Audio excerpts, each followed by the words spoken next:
નવી નવી રેસીપીઓ જોવા માટે મારી ચેનલ હર્ષા કુકિંગ ગુજરાતીને સબસ્ક્રાઇબ કરો અને લાઈક પણ આપો.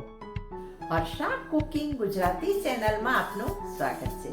શિયાળાની ઠંડી ચાલુ થઈ ગઈ છે અને ઠંડી ઋતુમાં આપણને એવી વસ્તુઓ ખાવાનું મન થાય છે કે જે ઠંડીને ઉડાડી દે.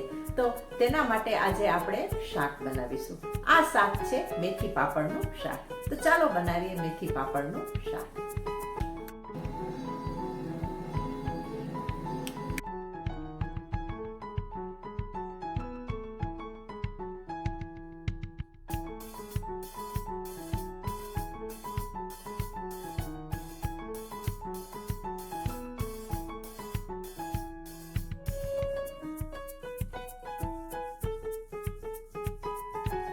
મેથી બોઇલ થઈ ગઈ છે, 2 સીટી કરી હતી આપણે, જોઈ શકાય છે એકદમ સરસ ચડી ગઈ છે.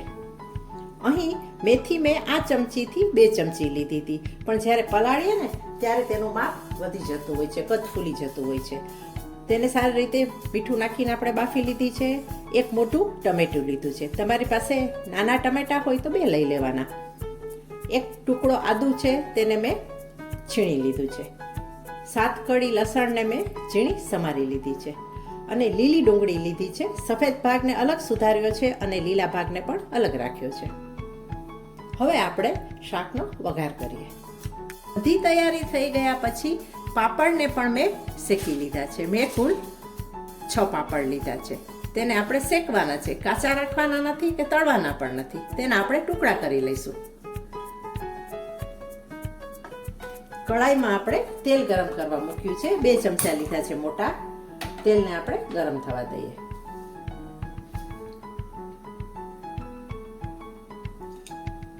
તેલ ગરમ થઈ ગયું છે. હવે આપણે 1 ટીસ્પૂન જીરું,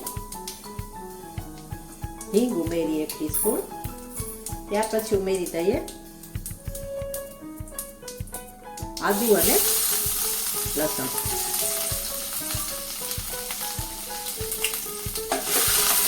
બંનેને મિક્સ કરી લઈએ. તરત ઉમેરી દઈએ ડુંગળીનો સફેદ ભાગ. ડુંગળીનો સફેદ ભાગ પહેલા જ એડ કરી દેવાનો, કારણ કે તેને થોડો કૂક થતા સમય લાગતો હોય છે.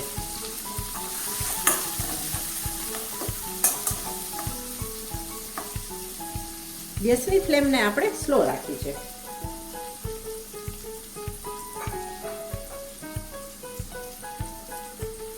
હવે આપણે મસાલા એડ કરતા જઈએ. સ્વાદ પ્રમાણે મીઠું.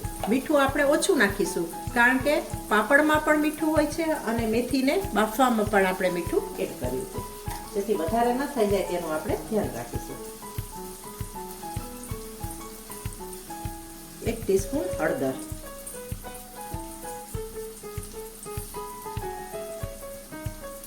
2 ટીસ્પૂન લાલ મરચાંની ભૂકી.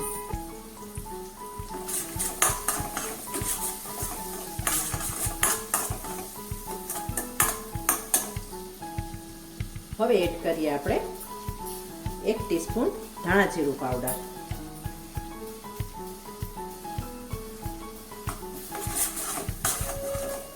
આટલા મસાલા એડ કરીએ ને તે ડુંગળી આપણી થોડી સંતળાઈ ગઈ છે, એટલે તરત જ આપણે હવે ડુંગળી સંતળાઈ જાય અને મસાલા મિક્સ થઈ જાય એટલે સુધારેલું ટમેટું એડ કરી દઈએ.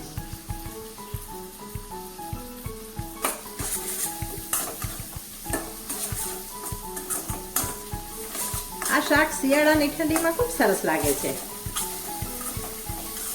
ડાયાબિટીસના પેશન્ટ માટે પણ સારું છે અને વેઇટ લોસ માટે સારું છે અને નવા પ્રકારનું શાક. અને શિયાળામાં ઠંડી તો ઉડાડી દે આ શાક. જો સાંજે બનાવીને સાંજના ડિનર માટે ખૂબ બેસ્ટ શાક છે આ.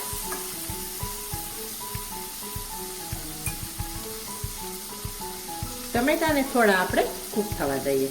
ટમેટા કૂક થઈ ગયા છે અને તેલ પણ છૂટું પડી ગયું છે.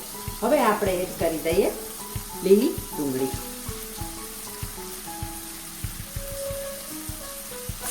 આ રીતે તબક્કાવાર નાખતું જવાનું છે, કારણ કે બધી વસ્તુને ચડવાનો એક સમય સરખો હોતો નથી, અલગ અલગ રીતે થતા હોય છે.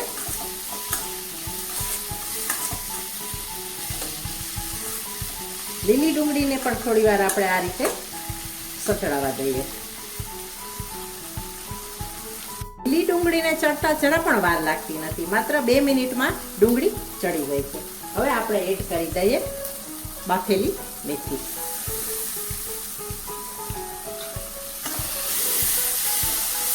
બાફેલી મેથી એડ કર્યા પછી આપણે સારી રીતે બધું મિક્સ કરીએ.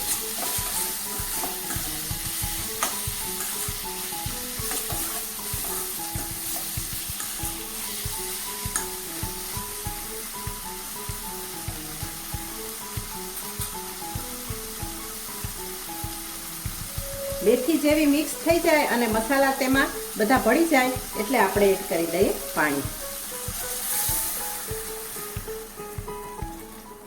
અડધો ગ્લાસ આપણે પાણી એડ કરીએ.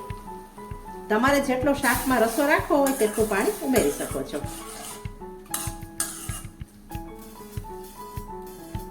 શાકને આપણે થોડું ઉકળવા દઈએ.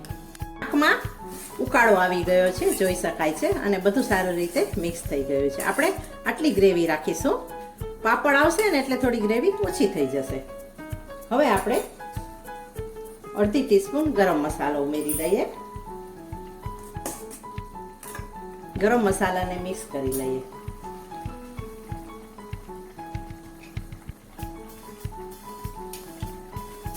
હવે આપણે પાપડના ટુકડા કરેલા છે તેને આપણે એડ કરી દઈએ.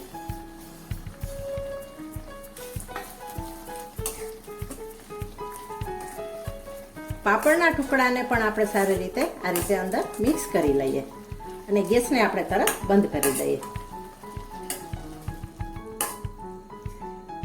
અને હવે આપણે લીંબુ નીચોવી દઈએ. આ શાકમાં ગળાશ નથી હોતી, માત્ર ખટાશ જ હોય છે. અડધાથી ઓછું લીંબુ મેં નીચોવ્યું છે. તૈયાર થઈ ગયું છે મેથી દાણા અને પાપડનું શાક. હવે આપણે આ શાકની સર્વિંગ કરીશું. શાકને આપણે પ્લેટમાં લઈ લીધા પછી કોથમરી છાંટીશું અને પાપડના ટુકડાથી ગાર્નિશ કરીશું. શિયાળામાં સાંજના ડિનરમાં લઈ શકાય તેવું મેથી દાણા અને પાપડનું શાક બનીને તૈયાર છે. Thanks for watching.